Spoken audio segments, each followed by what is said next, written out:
একজন থেকে কি 2 জনে ছড়াবে, 4 জনে ছড়াবে না 15 জনে ছড়াবে সেটাও নির্ভর করে আমার জনস্বাস্থ্য ব্যবস্থার কতখানি শক্তিশালী। তো এখানে তো আমরা দেখতে পাচ্ছি যে সেই জায়গায়ও আইসোলেশন মনিটরিং বা যে প্রোটেকশন কন্টেইনমেন্টটা দেওয়ার কথা ছিল সেটা হচ্ছে না, যে কারণে শিশু হাসপাতাল পর্যন্ত, পিজি হাসপাতাল পর্যন্ত কেসগুলো আসছে, কমপ্লিকেশনসগুলো নিয়ে ডিল করতে হচ্ছে।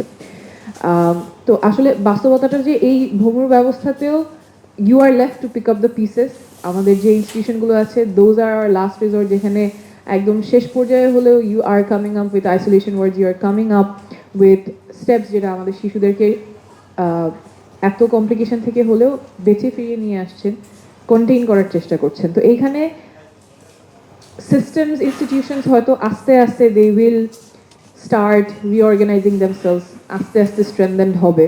কিন্তু এর মধ্যে আমাদের যে পাইনিয়ারিং ইনস্টিটিউশন আছেন, এখানে অনেকেই আছেন সেই ইনস্টিটিউশনগুলো থেকে। তো আমি তিনটা কল টু অ্যাকশন থাকবে যদি সম্ভব হয়, কারণ আপনাদের এক্সপার্টিজ আছে, ক্যাপাসিটি আছে, এবং ওই পাশে আমাদের পাবলিক হেলথ ইনস্টিটিউশন যত দিনে স্ট্রেনথেন হচ্ছে তার in the meantime you guys can play a big role. তিনটা টার্গেট গ্রুপ, একটা হচ্ছে যখন আউটব্রেক হচ্ছে আমার পাবলিক হেলথ প্রফেশনালদের সাপোর্ট লাগে, ক্লিনিক্যাল যারা আছেন হেলথ প্রফেশনালস তাদের সাপোর্ট লাগে, পাবলিকের সাপোর্ট লাগে। পাবলিক হেলথ প্রফেশনালসদের জন্য যেই সাপোর্টটা আপনারা হয়তো দিতে পারেন, যেহেতু আপনারা একদম বেড সাইডে আছেন। একটু আগে শিশু হাসপাতাল থেকে আমরা যেরকম স্ন্যাপশটটা পেলাম যে আসলে কতগুলো কেস সাসপেক্টেড, কত কনফার্ম, কত হয়েছে, কমপ্লিকেশনস কত, ডেথ কত, এটা কিন্তু আমরা ন্যাশনাল লেভেলে ডেটাটা পাচ্ছি না। এভরিডে তো দূরে থাক, এখনও যদি আমি জিজ্ঞেস করি যে আসলে কি অবস্থা ন্যাশনাল পিকচার, সেটা নাই। বাট এই জায়গাটাতে আপনারা হেল্প করতে পারেন। আপনারা যেহেতু নেটওয়ার্কটা আছে আপনাদের এবং জানেন যে কয়টা হাসপাতালে ভর্তি আছে, এই জায়গায় যদি এই স্ন্যাপশটটুকুও আসে, তারপর সেখান থেকে ইনসাইটসগুলো জেনারেট হতে থাকবে যে আসলে যে বেশিরভাগ বাচ্চা 9 মাসের কম আক্রান্ত হচ্ছে আমরা শিশু হাসপাতাল থেকে যেটা শুনলাম, তাহলে ওইখানে করণীয়টা কি? তাহলে আমার ইমিউনাইজেশন গ্যাপটা আসলে কোন এজ গ্রুপের জন্য হচ্ছে, এবং সেই অনুযায়ী হয়তো আমাদের নেক্সট স্টেপসগুলো নেওয়া সম্ভব হতে পারে। যে আমার মায়ের ইমিউনিটি কম না বাচ্চার ইমিউনিটি কম, ভ্যাকসিন হেসিটেন্সির কারণে হচ্ছে নাকি সাপ্লাই ছিল না সেই কারণে হচ্ছে।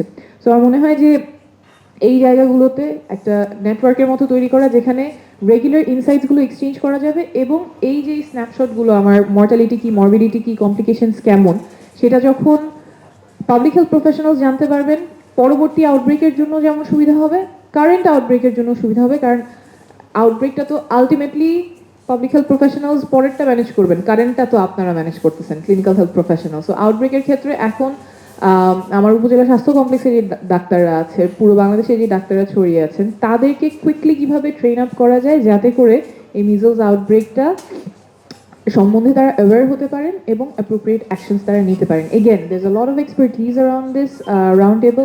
তো এটা অনেকভাবে হতে পারে, একটা অনলাইন সিএমের মাধ্যমে হতে পারে, যেটা very quickly any doctor from any part of the country can join and learn যে ওদের সেখানে করণীয়টা কি, আইসোলেশনটা কিভাবে করবে, ভিটামিনের ডোজটা কেমন হবে, তারপরে কোন কমপ্লিকেশনস এর জন্য কি পদক্ষেপ দিবে, কোন কোন স্টেপে গিয়ে সে শিশু হাসপাতাল পর্যন্ত রেফার করবে, কোন স্টেপে সে বলবে না আপনি বাসায় গিয়ে আইসোলেট করেন। দিজ আর বেসিক থিংস, কিন্তু আমরা যেটা হয় যে আউটব্রেকের আগ পর্যন্ত তো এটা চর্চায় থাকে না। সো এখানে আপনারা সেই জায়গাটাতে অনেকখানি বড় ভূমিকা পালন করতে পারবেন, এবং এটা যদি কন্টিনিউয়াস আপডেটও হতে থাকে, যখন আপনারা নতুন ইনসাইট পাচ্ছেন, নতুন কমপ্লিকেশন দেখছেন, কিভাবে ওরা প্রান্তিক পর্যায়ে ম্যানেজ করবে, সেটা যদি ব্যবস্থা করতে পারেন আপনারা, I think that would be very wonderful and helpful in managing this outbreak.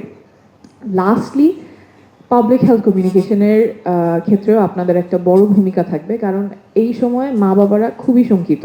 একটু আগে আমরা শুনছিলাম যে সব জ্বর মানেই হাম হয়েছে, সেটা না, জ্বর আর র্যাশ মানেই হাম হয়েছে সেটা না, কিন্তু এটা তো জানাতে হবে। কখন বাবা মারা শঙ্কিত হবে, কয় বছর থেকে কয় বছরের বাচ্চা জ্বর আসলে তারা মনে করবে হাম হতে পারে। এখন যে কোনো জ্বর আসলেই কি ডাক্তারের কাছে যাবে, সেখানে একটা হয়তো হাই বার্ডেন অফ কেসেস হয়ে যাবে। কিন্তু আবার যদি আমি ঠিক নির্দেশনা না দিই, তাহলে ওই বাচ্চাটা থেকে অনেকগুলো বাচ্চার আবার হাম ছড়িয়ে যাবে, যদি সে না জানে কোন সিমটম হলে আইসোলেট করতে হবে। তাহলে কোন কোন কনস্টেলেশন অফ সিমটমস দেখলে বাবা মারা আইসোলেট করবেন, এবং তারপর যে আবার র্যাশের পরবর্তীতে 4 দিন আইসোলেট করতে হবে, এটাই কয়জনকে বলা হয়েছে, কয়জন জানে যে বাচ্চাকে তাহলে স্কুলে পাঠাবেন না, বাইরে খেলতে নিয়ে যাবেন না, পাড়ার বা অন্য বাচ্চাদের থেকে আলাদা রাখবেন, স্পেশালি প্রেগনেন্ট মাদারদের জন্য যে আমার এক্সট্রা প্রিকশন লাগবে, যারা নিউবর্ন আছে তাদের এক্সট্রা প্রিকশন লাগবে, এইগুলো তো বলতে হবে, নাহলে তো মানুষ জানবে না। এবং পরে আলটিমেটলি যেটা হয় যে আমার সুপার স্পেশালাইজড হসপিটালস বা আপনারা তখন কমপ্লিকেশনসগুলি নিয়ে ডিল করতে হবে। পাবলিকের কাছে যদি এই কমিউনিকেশনগুলো না যায়, তখন it's difficult for them to also know, এবং প্যানিক তো তখন হবেই। তারপরে ভিটামিন এর ক্ষেত্রে যখন যদি আমার সাসপেক্টেড হার্মের কেস হয়, তখন ও কোন জায়গায় গিয়ে ভিটামিন এটা পাবে, এটার জন্য কি শিশু হাসপাতাল পর্যন্ত আসবে না তার সদর হাসপাতালে যাবে, কারণ না জানলে যেহেতু ঘুরতে থাকবে এবং কেসটা ছড়াতে থাকবে। সো এই জায়গায় I think public health communication, আপনারা যারা এক্সপার্ট আছেন আপনাদের অনেক বড় ভূমিকা আছে, রেসপন্সিবিলিটি আছে এবং অনেক বড় রোল প্লে করার আছে, কারণ আপনারা যখন দায়িত্বশীল জায়গা থেকে এই নির্দেশনাগুলো দিবেন তখন বাবা মারা আশ্বস্ত হবেন এবং জানবেন যে কি করণীয়। আর যেহেতু ছোঁয়াচে রোগ, যতখানি স্পেসিফিক নির্দেশনা থাকবে ততখানি স্প্রেডটা কমবে, কারণ ওরা জানবে কোথায় যেতে হবে, কখন বাসায় থাকতে হবে, কিভাবে রাখতে হবে, যাতে অন্য বাচ্চাদের ক্ষতি কম হয়। আরেকটা কথা এখানেই চলে আসছে যে অ্যান্টি ভ্যাক্সিন একটা ক্যাম্পেইন চলছে, এটা আপনারা অনেকেই জানেন। টিকা নিয়ে বহু মিসকনসেপশন অনেক বছর ছিল না, কিন্তু এখন নতুন করে তৈরি হচ্ছে। আবারও আপনারা যেহেতু দায়িত্বশীল জায়গা থেকে আছেন, আপনারা বিজ্ঞানটা বোঝেন, অনেকে অনেকভাবে প্রেজেন্ট করতে যায় যে টিকা নিলে এই হবে, সেই হবে, এই ক্ষতি হবে, সেই ক্ষতি হবে, কিন্তু আসলে এই যে চোখের সামনে যে ক্ষতিটা হয়ে যাচ্ছে সেটা যে টিকা না নেওয়ার কারণে বা টিকার ফেলিয়ারের কারণে, সেটা যখন আপনাদের মাধ্যমে মানুষ জানতে পারবে, এক্সপার্টিসের মাধ্যমে মানুষ জানতে পারবে, যাদের উপরে সবাই ভরসা করে, তখন ওই জায়গাটা আরো স্ট্রেংথেন হবে। সো তিনটা জিনিস পাবলিক হেলথ প্রফেশনালসের জন্য, আপনারা যদি নেটওয়ার্কটা করে একটা স্ন্যাপশট রাখতে পারেন, ক্লিনিক্যাল হেলথ প্রফেশনালসের জন্য যদি একটা ছোট ট্রেনিং, অনলাইন ট্রেনিং যেভাবে সম্ভব হয়, আর জনগণের জন্য আসলে কখন তারা আপনাদের পর্যন্ত আসবে, কোন লক্ষণ দেখা দিলে আসবে, কতদিন পর্যন্ত কোন কমপ্লিকেশনস হলে আপনাদের কাছে আসবে, এইগুলো যদি ক্লিয়ার থাকে তাহলে অনেকখানি আমার মনে হয় কন্টেইন করা সম্ভব। অনেক ধন্যবাদ।